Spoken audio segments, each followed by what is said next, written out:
you should care because it's not only Ukrainian problem, it's the whole world problem. Today, a group of Ukrainians and Americans stood at Mount Rushmore to show that they are united for Ukraine. People all over the world are gathering to show support for Ukraine.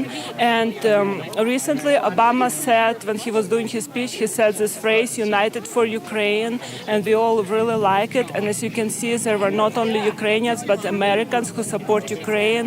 And we are very thankful to President Obama and all those Americans. We know we are not alone, and we're thankful for that support, so that's why we are here. Today we came to support Ukraine against Russian aggression, and we just wanted to say that Ukraine is a very peaceful country, and Ukraine wants to stay peaceful country and united Ukraine.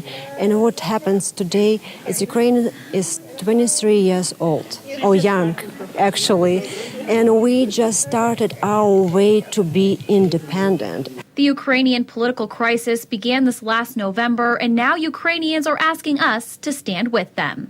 Everybody please unite for Ukraine, because all people who want to live in freedom, to be free, they understand Ukraine, And that slogan, United for Ukraine, we like that slogan.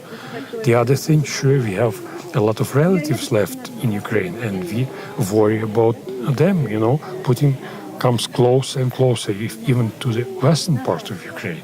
Makar isn't the only one worried about his relatives in Ukraine.